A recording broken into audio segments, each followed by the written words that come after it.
Think of someone who has captured your attention lately. Maybe it is someone you're drawn to powerfully, almost uncomfortably, someone whose presence rearranges the room for you. Or maybe it's someone whose very existence irritates you in a way that seems larger than the situation calls for. Or someone you find yourself watching from a distance, unable to fully explain the pull. Hold that feeling for a moment because Carl Jung would say that intensity is not entirely about them. It's about you. And that I want to be very clear. It's not a criticism. It's not a diminishment of the feeling. The feeling is real. The pull is real. But in that pull, something more is happening than simply two people meeting. Welcome back. I'm Dr. RB. I'm a licensed psychologist in Florida and New York, as well as multi state, and I'm here as your guide through this third series. We have just crossed a threshold. For the past several weeks,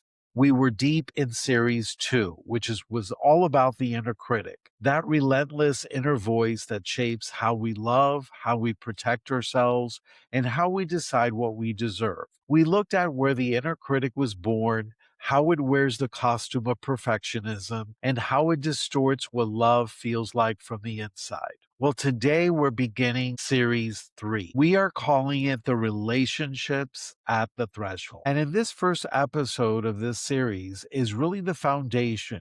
The idea that the other person, the one who calls up your longing or your frustration or your sudden and inexplicable devotion, is in some essential way your mirror. Jung spoke about projection as one of the primary ways the unconscious makes itself known. Here is the basic idea we all carry within us, parts of ourselves that we have not yet recognized, not yet accepted, not yet integrated, parts that were split off, often in childhood, often in the service of belonging, because they felt too dangerous or too unwanted or simply much to carry openly in the world we were navigating. These parts do not disappear. They go underground into what Jung called the shadow, the personal unconscious, the place where we store what we have decided we are not. And then predictably, inevitably, with extraordinary timing,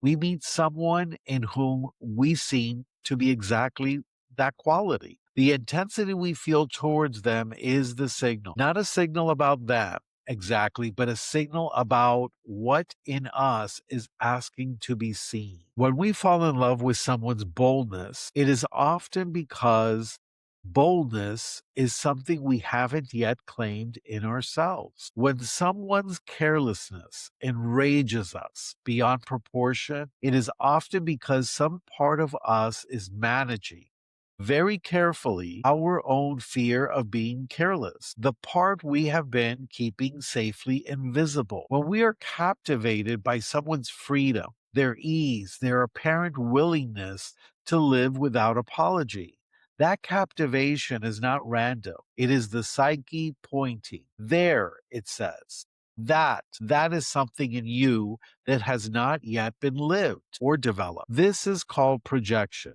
the unconscious gift of the other, offering back to us the material we haven't yet met in ourselves. Every relationship has a threshold. It is the moment, sometimes sudden, sometimes gradual, when the projection begins to lift, when you start to see the other person as they actually are, rather than as the primary carrier of your unlived life. This is the most disorienting moment in many relationships because it can feel at first like disappointment or even much like a loss. The person you fell in love with was, in part, a creation, not a lie. The love was real, the pull was real, but some of what you loved was you. It was reflected back in a new form, offering you the vision of something you had not yet. And when the projection begins to lift, when you begin to see the ordinary person with their actual limitations and their actual gifts, that do not perfectly match what you imagined, what is left is the possibility of a real relationship. That's when a real relationship begins. Real relationship is much harder than the projection, but it is much more nourishing. I want to give a couple of examples that are coming to mind. One is religious, and the other is deals with modern pop music. The religious example is when Christ in the New Testament, under the Christian tradition, Christ takes his apostles up to the mount. And up in the mountain, Christ becomes transfigured and he becomes very, shining white, basically what they call the transfiguration. And in the transfiguration, what the disciples were actually seeing could be called a projection, according to Jungian terms. So the disciples were actually seeing their own divinity being projected outward onto the Christ, onto Jesus. And then after everything was done, they looked again and Jesus was back to normal. He was back to being a human being like them. And so that could be an example of projection if we look at it psychologically. Another example would be a song from, I believe her name is Mia, I think it might be her name. She had a song called Stranger in My House. There's a stranger in my house. And, I'm not going to sing it here, but the song basically depicts someone that she thought she knew, but now there's a stranger. I mean, the stranger's wearing the same size shoes, but apparently what she was imagining or what she was thinking is now different. She was relating to something new. So I just thought of those two things. Hopefully it'll be helpful, because in the real relationship that you are not loving a mirror, you are encountering a mystery, a separate consciousness, genuinely different from yours, with their own history, their own shadow, their own world that you did not write. And in this encounter with that genuine otherness, something remarkable begins possible. You begin to know yourself in a new way, not the self that you wish to be, the self you actually are. So what do we do with this practically? Like, okay, Dr. RB, you're talking a lot of concepts and theory. The first thing is to notice. Notice the intensity. Extreme attraction, extreme repulsion are both worth examining. Not to dismiss the feeling. The feeling is yours. It is real. It carries information. But to ask, what is this feeling showing me about myself? What quality in this person am I responding to so powerfully? And what does this quality have to do with my own unlived material or my unlived life? This is not always comfortable territory. Sometimes what we discover is that we are drawn to someone who holds the freedom we have spent decades carefully managing. Sometimes we discover that the person who most infuriates us carries in plain sight the thing we have been most afraid of. The intensity is a map, and it leads somewhere inward. The second thing is to practice what Jung called the withdrawal of projection. This is not a dramatic act. It is slow and it is interior work. It is the moment when you notice yourself reacting to someone intensely in either direction, and you hold a question. What if this is not entirely about them? What if this belongs to me?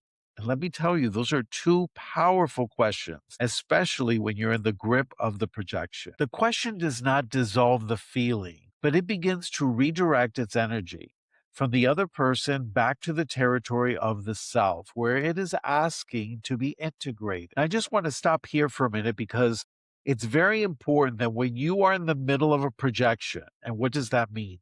That means that you're having an intense reaction, whether it's a positive intense reaction, like, wow, I'm so enamored by this person, or whether it's very negative, like you're repulsed, like this person, if they drop dead, I would just step right over their dead body. That type of extreme. So either ones of those extremes tells you that you are in the middle of projection. Well, maybe it doesn't have to be that extreme, but it's an intense emotion. So when you are having an intense emotion, you are in the middle of a projection, and it's more about you than it is about the other person. So I just wanted to get that out there. The third thing is perhaps the most important one, and that's to understand that relationships are not obstacles to individuation. They are one of its primary paths. So, in other words, Carl Jung talked about individuation. And individuation is really when we more and more as we live our lives, we become more integrated with all the different parts of ourselves that were put in the shadow, that were ignored even with our complexes. So, all of that individuation is a way to begin to integrate all these different parts. It's a lifeline work, and it doesn't mean you're going to finish it. So, but as long as you're doing the work, that is important. Jung believed we cannot fully know ourselves in isolation. The other person precisely because they are other, precisely because they are genuinely different. This calls up what the hermit's cave never could. Our reactions to people are data. Their information. Our pull toward people is data, and our capacity to finally see someone clearly beyond the story we have made of them is one of the deepest forms of growth available to any human being. Relationships are at the threshold. These are not accidents, they are invitations. Invitations for what? Invitations for growth. We are just beginning this series, and in the weeks ahead, we're going to take a look at some of the specific forms relationships take at the threshold. The relationship that changes you, the relationship that ends something new can begin, and the foundational relationship with yourself that shapes every other relationship. So if today's episode meant something in you, something real, if you recognize yourself in the experience of projection or in the disorientation of watching a projection begin to lift, this kind of work benefits from accompaniment. I offer threshold sessions for exactly this kind of inner exploration. The link is in my bio. It's also below, and I would be most honored to sit with you. If you'd like to read more about this, I also have other links down below that can connect you with my monthly newsletter. So please subscribe, share, leave a comment. It really helps this work find those who really need it. And as always, this is Dr. RB. You're guided, you are loved, and your path is sacred. Take good care of your soul.